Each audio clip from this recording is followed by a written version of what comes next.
Hello everyone and welcome back to RiceFix. And as you guys can see, my cabin roof light is not working. So watch this video carefully till the end. And after watching this video, you can repair this by yourself, and that too at home. Now if your car cabin light is not working, then it can be because of three reasons. One is your fuse must be out. Second is your bulb must be out. And the third is there can be a fault in the car wiring. So all these three things we will check now, and let's find the fault. So the first thing that I will check here is the fuse, and here I have opened my fuse box cover. First I will have to locate the fuse here. So here I have located the fuse. So this is my fuse. As you guys can see, it is written here room light. So I will take this fuse out and I will check.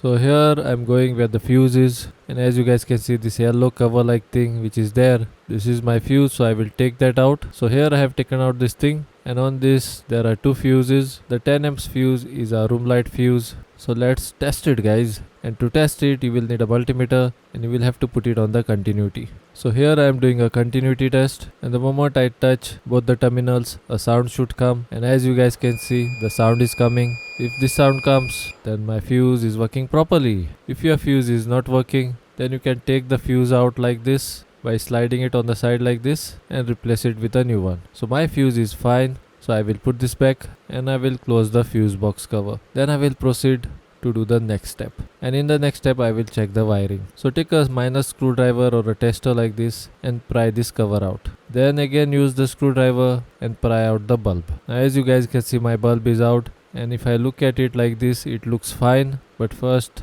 before replacing it, I will check the wiring, and to do that again I will use a multimeter and I will check if the power supply is reaching this part here. I have put the multimeter on DC voltage 20 volts, and as you guys can see, on the multimeter it is showing 12 volts. So my wiring is also fine guys. So now I will get a new bulb and I will put it here. Remember to turn this switch off while replacing the bulb. Now I am replacing the bulb with a LED bulb. When you put it on one side, if it is not working, try to rotate it and put it on the other side, because sometimes it works only on one side guys. So here my room light is working now, and the fault was because of the bulb, and most of the time guys it is the bulb which stops working. So if you don't want to get into the hassle of checking the fuse and the wiring, then directly replace the bulb first. If it is not working, then you can check the other things. So guys, I'm hoping that you found this video useful. So that's all in this video guys, and I will see you guys in my next video now.